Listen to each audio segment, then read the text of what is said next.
Everybody, it's Lyn from Lyn's Crafts. What a mess. First of all, these on the right are just some of the pieces that I've taken out of my shop to either rework or just removed out of disinterest. These were things in my jewelry boxes that had never even been listed. So I kind of need to get my game together and either get these listed or do something else with them and do some reworks on some of these. So that's what I'm going to do today. Okay, I thought I'd just go through a few of these with you and share either why I never put them in the shop or why I pulled them out. I've got several of these, and the reason I pulled these out is because the pendant length itself is a little long. I added this string of beads here, and I really would prefer it to be 2 strands and then have those attached to the chain itself so they become part of the chain instead of part of the pendant. Okay, so that will account for quite a few of these. Same thing with this one. It's actually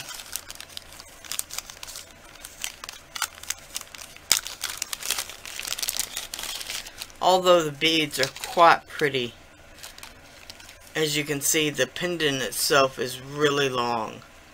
So I could probably, in reality, turn this into 3 necklaces by either just doing something like this or something with some other sort of dangle or charm at the bottom. Okay.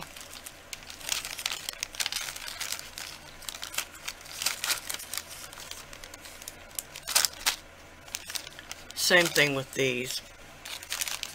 These just really didn't generate much interest, so I'm not sure what's going to happen to those.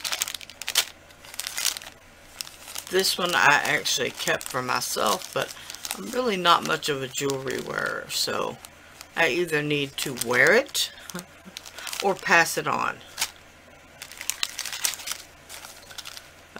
This one, I'm just not wild about the colors. It may appeal to some people, but it just really hasn't appealed to my customers. This one, I'm not wild about the color of embossing powder I used on this one. This one, same thing with the beads as part of the chain. This one, however, I did get quite a few likes on my Etsy shop when I had this in there, but it didn't ever sell. So again, I'm not sure what to do with it.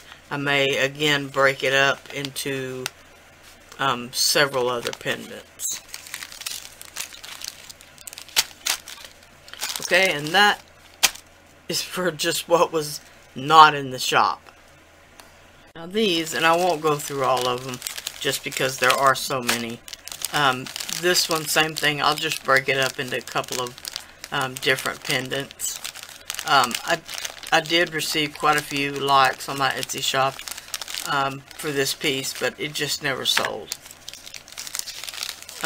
This one again, I'm just going to change up the beading on the chain.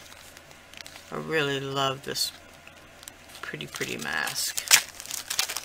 Same thing, these more are just not my style, so I have the feeling that's why they didn't sell. Couple of other pendants. This one I just need to draw more interest to the skull itself.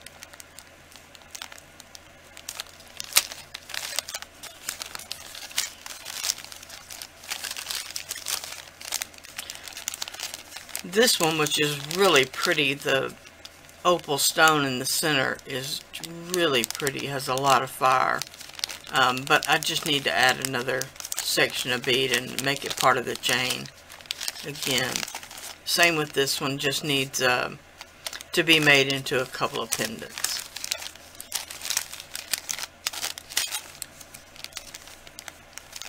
Same with that one.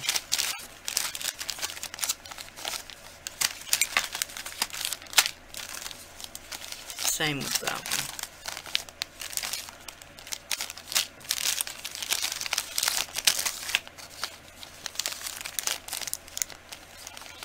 Same with those.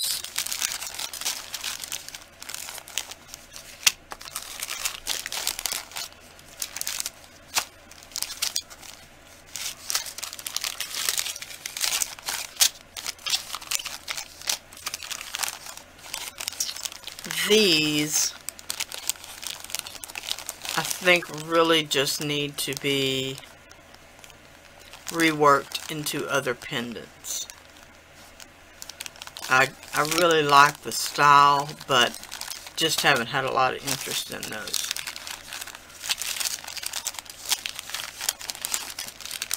These had quite a bit of interest, but again, this could be broken up into more pendants.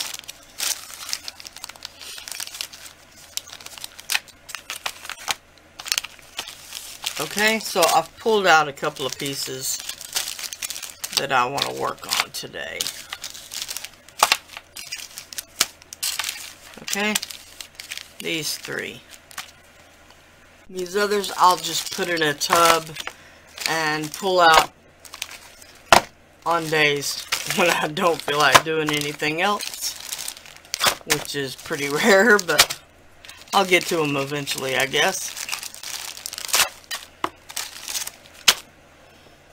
Okay, this one here I pulled out because I'm really not wild about the bottom heart. I think it needs to be smaller or more dimensional. Possibly more dimensional. So I'm going to take off this bottom heart and rework it and see what I think. I've just got this Primo Accents in the bronze color, which is not the color I used because they have since changed the copper color. So I'm just going to need a bit of this. Okay, one of the things I rarely ever do is give you measurements because I don't measure, but this is approximately a third of just one of these bars from the 2-ounce package, which still may be too much, but I'm gonna figure that out as I go. Alright, this is pretty fresh clay, so it really doesn't need much conditioning.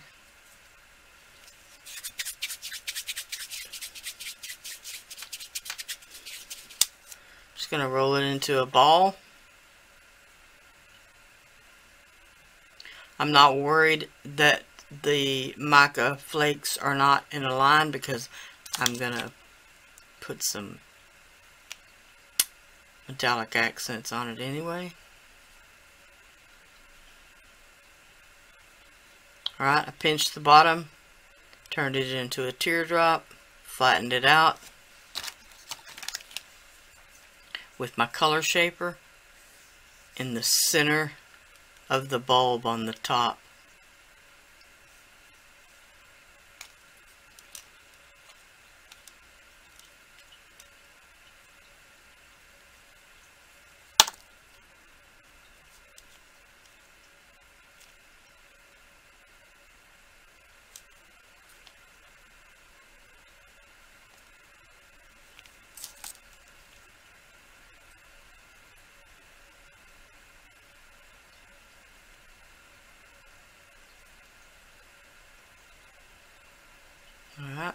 give you a general heart shape.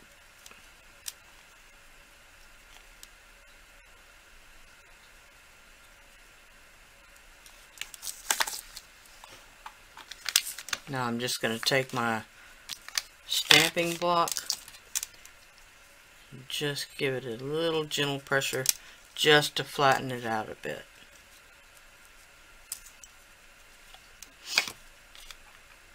Okay, this is the stamp set that I actually used, which is a Hero Arts stamp set, and I couldn't even tell you whether it's been discontinued or whether it's still available. So let me see. It looks like I used this biggest part.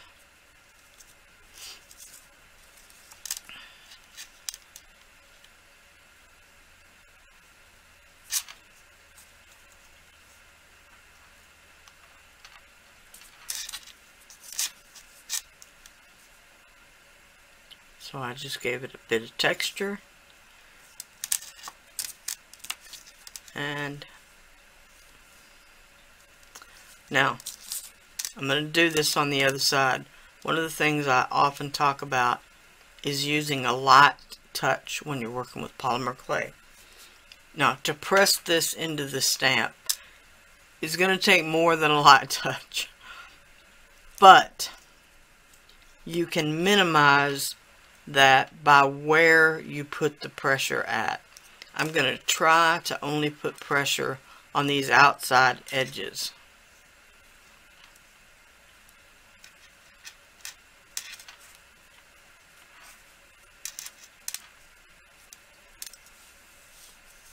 Okay, it didn't really give a lot of texture on the back, but it did give some. And I'm okay with that. So the next thing I'm going to do is to add a jump ring. If I can grab the right tool.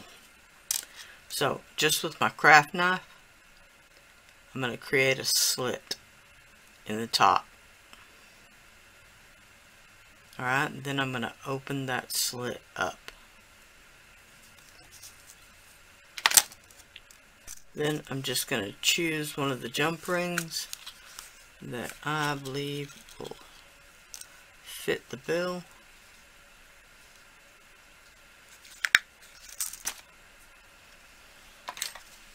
Grab a little bacon bond.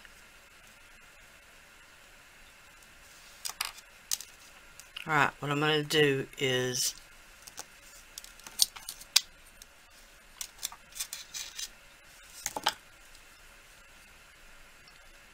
open that back up so that I can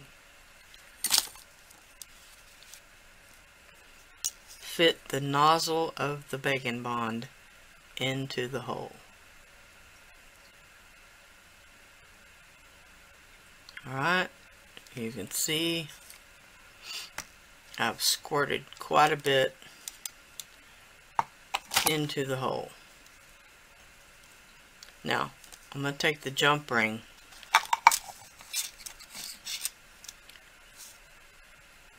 and where the jump ring closes, that's the part I'm going to insert into the heart, because that little bit of offset that the jump ring has will help it hold onto that bacon bond.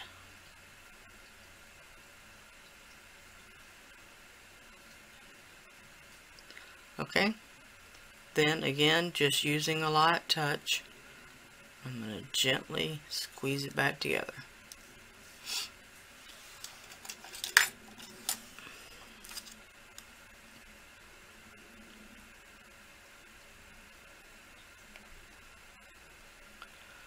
Then I'm just going to spread some of that bacon bond over the top of the slit that we cut. Okay, now I just need to bake this. I could either put the metallic luster on now, or I can do it after it's baked. I'm going to do it after it's baked. I apologize, as always, $2.75 for an hour. And I do have an oven thermometer in there, just to make sure it doesn't over or under bake. Okay, while that's baking, I'm going to go on and focus on the next piece. First thing I'm going to do is remove the chain.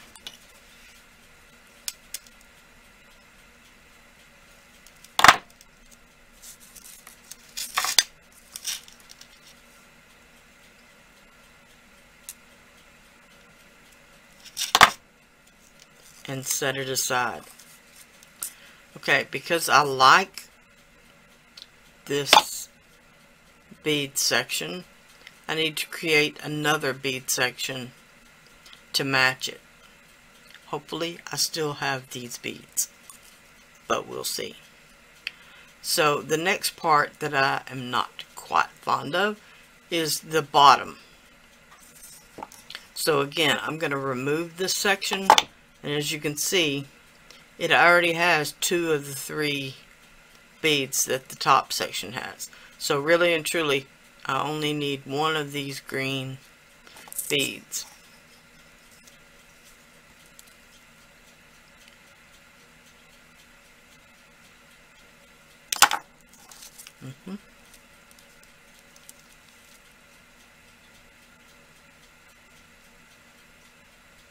Finding where the jump ring is closed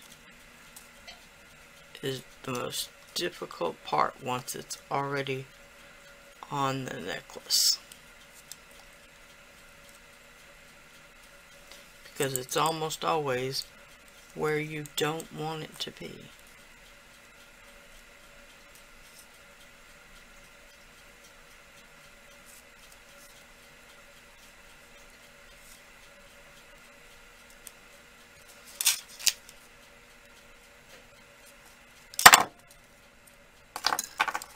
Okay, I'm going to go ahead and close this jump ring.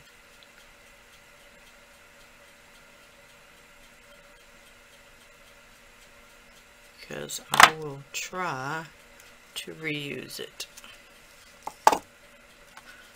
Okay, I'm going to set this aside. Now I'm going to have to open up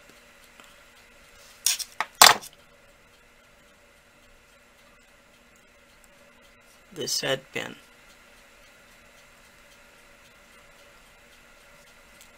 And I'm not going to worry about trying to reuse it, although I probably could if I tried hard enough.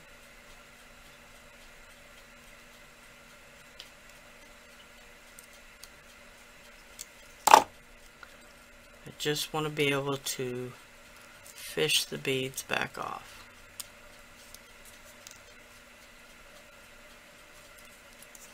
On this cylinder bead, it will be a bit harder because being a cylinder, the head pin needs to be straight. So I'm going to clip off the top of that head pin and then remove it.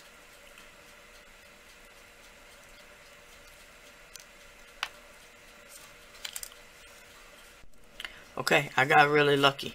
Did still have some of those green beads. I'm going to take an eye pin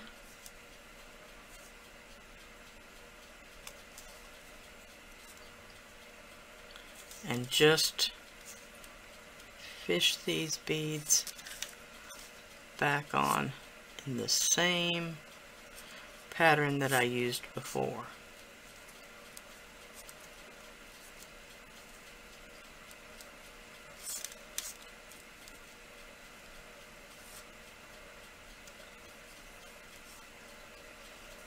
Alright.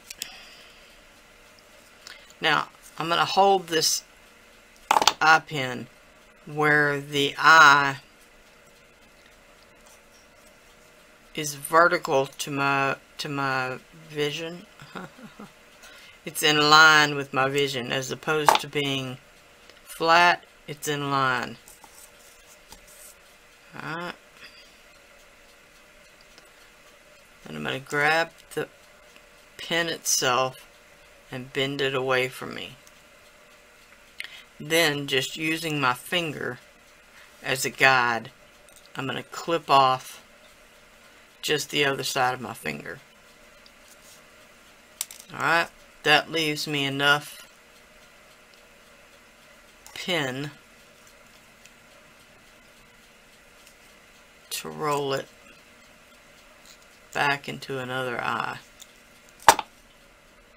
Okay? And that way your eyes are more or less in line.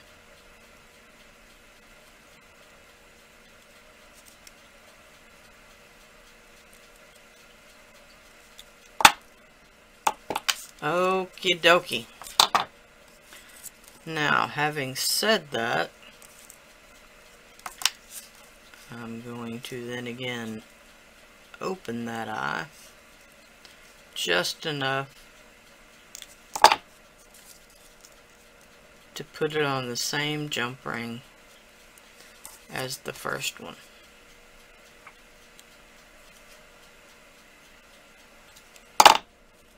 And then to close it again. Okay, so now I've got more what I want. Now I can split the chain and fasten it on both of those, but I'm gonna actually contradict myself and remove this jump ring, because now it's causing the necklace to hang odd.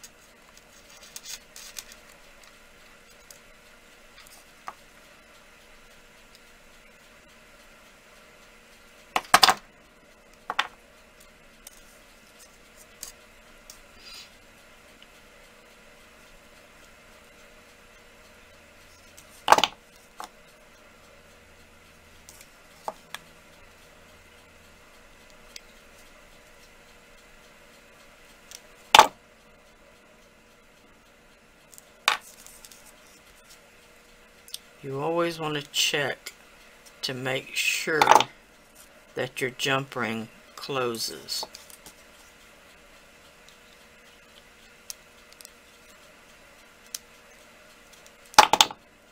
Just by giving it a quick visual. Okay, that's better.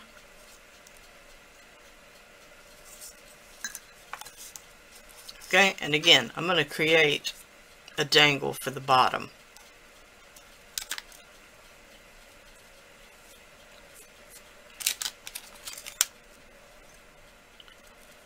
But first, I'm going to clip off quite a bit of this chain because it is too long now.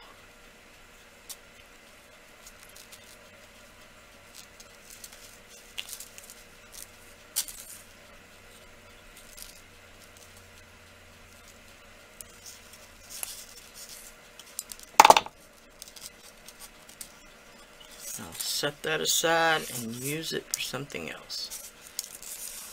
Okay, so that will be a little more doable. And I'm going to figure out what I'm going to create for the bottom. Okay, I think I figured out a solution. I've got a head pin just this time. Some green seed beads like I had used before. So I just need 2 of these. Sorry about all the crinkling.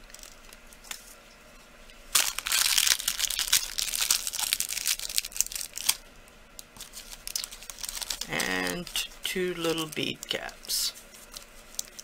These are really small bead caps.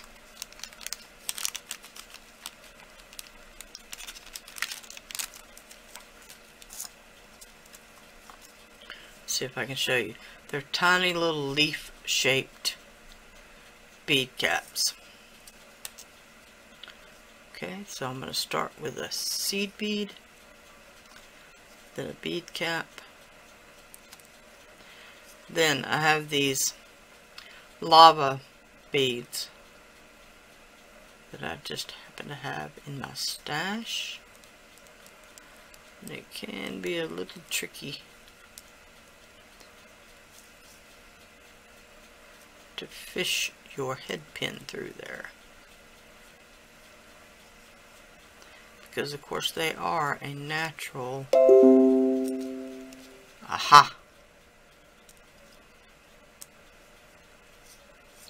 they are a natural stone.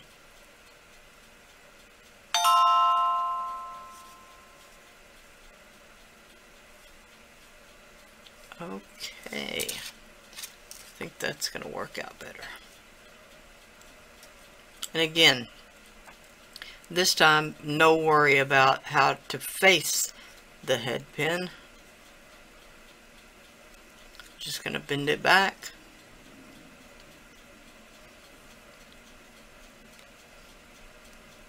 Clip it off.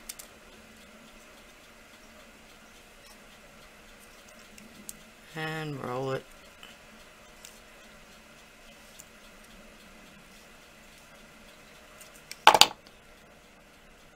Back into an eye.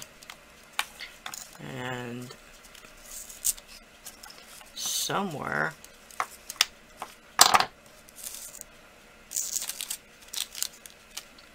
aha, I saved that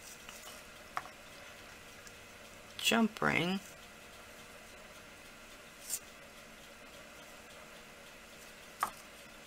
Now, you may have marred up the jump ring a little too much to reuse, but luckily I didn't do that.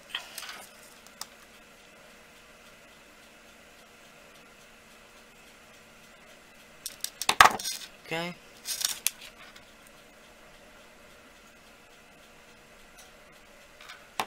One of the ways I check to make sure the jump ring is closed, if I can't stick my fingernail in the opening, then it's closed.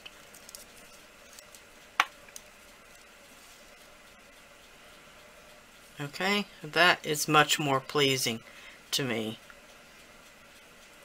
than it was before. Okay, so just need to reattach the chain and then it's done. Okay, and this is just how the process goes.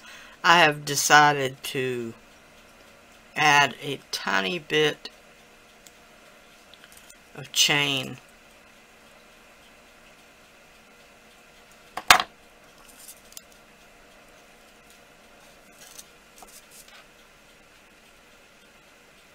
between those two beads.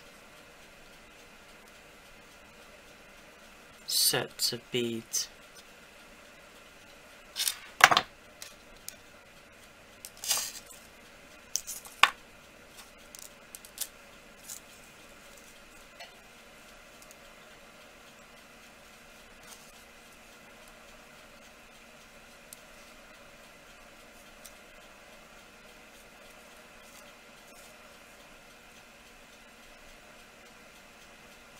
Because it still just wasn't hanging right.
Now I like it much better.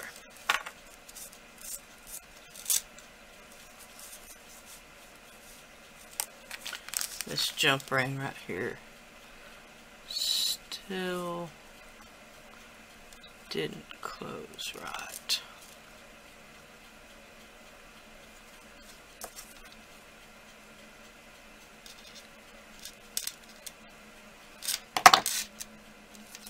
Alright.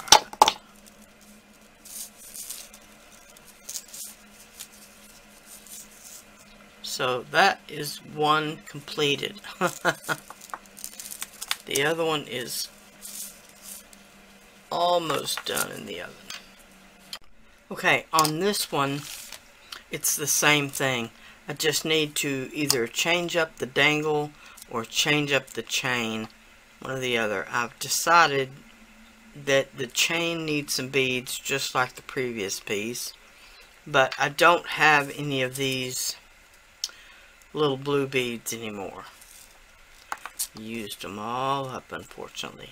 But I do have these little rondelles that are similar, so I'm going to use those. Okay. I really think that's all I'm going to do to it, though. Okay, I just thought I would come back and show you. This is going to create a rather small little link.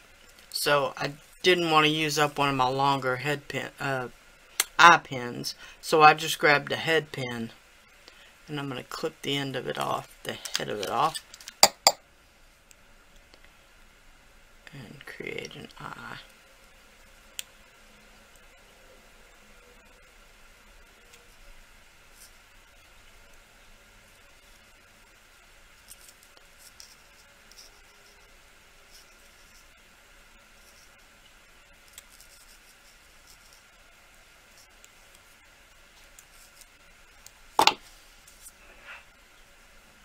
Okay, hopefully you can see that. Then again, I'm just going to fish the beads on.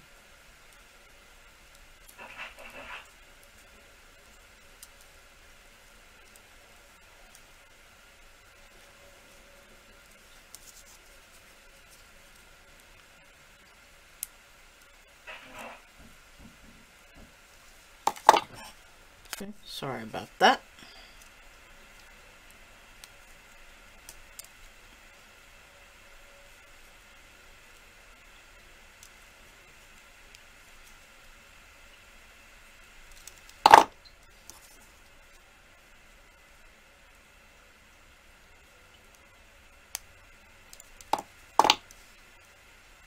Okay. Okay, here here they all three are. I really like them all a lot better than I did. And still have this heart that I can use on another project. So, thank you so much for watching. Please like, share, and subscribe. All my links will be listed in the description box below. Bye for now.